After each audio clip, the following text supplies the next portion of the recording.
everyone, so let's move towards our today's topic, which is now intracranial. As the name indicate, intracranial means inside the cranium or inside the skull, and hemorrhage means bleeding. So if there is bleeding inside the skull, inside the cranium, that is known as intracranial hemorrhage.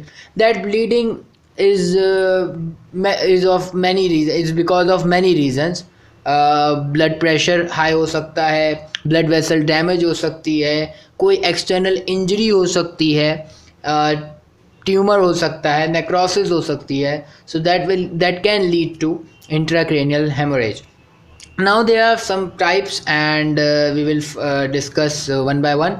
Number one type is, and the first type is intraparenchymal hemorrhage.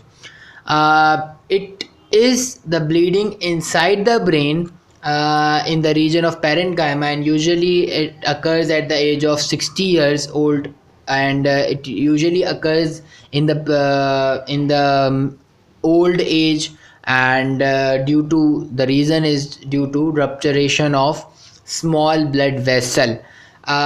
It occurs, the location of intraparenchymal hemorrhage is thalamus, basal ganglia, pons, cerebellum.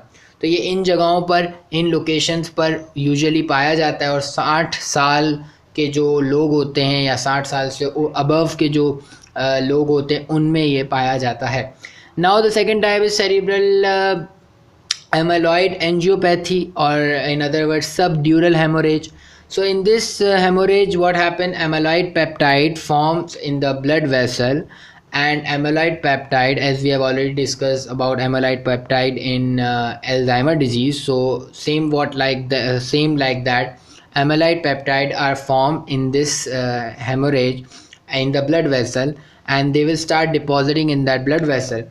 Now when they will deposit in that blood vessel, what will they cause? They will cause weakness in the blood vessel, due to which there can be rupturation of the blood vessel, or there will be leakage of the blood vessel from the there will be leakage of blood from the blood vessel, and due to which there will be an Congo red appearance, and usually it occurs in lobes.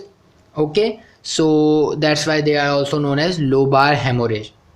Now the third type is sub-arytenoid hemorrhage. As the name indicates, it will occur in the subarytenoid space due to CSF overproduction, or due to rupturation of the blood vessel near subarytenoid space. So what happened, the blood will collect in the subarytenoid space, and this will lead to a sharp headache to the patient. इतना headache होगा कि बंदा unconscious हो जाएगा. So remember this point as well. Now epidural hemorrhage. What is this? It's very simple. Blood collects between the brain and the skull, usually with the skull fracture. It is a definition which is also written in the easy medical book. You can easily memorize this definition, that के blood collect हो गया between brain and skull. क्योंकि आपको पता है brain जो है यानी cerebrum और स्कल यानी बोन्स ऑफ स्कल, उनके दरमियान स्पेस होती है. अगर वहाँ पे ब्लड प्रेजेंट है, इन अदर वर्ड मेनिंजेस में अगर ब्लड आ गया है, that is known as epidural haemorrhage. And dura mater के बाहर, एपीड्यूरल वर्ड निकला है ड्यूरा मैटर के बाहर, तो ड्यूरा मैटर और स्कल के दरमियान स्कल के दरमियान अगर ब्रेन की कलेक्शन हो गई, that is known as epidural haemorrhage, and usually it is due to the skull fracture. मतलब अगर आपको एक्सटर्नल इंजरी हो गई, that will lead to epidural hemorrhage. So the most common cause of intracranial hemorrhage, all types are hypertension, that is high blood pressure, blood vessel damage, tumor, and any external injury as well. So this was the whole topic. Work hard, study hard, and good luck. Bye bye. Thank you so much. God bless you all. Allah Hafiz.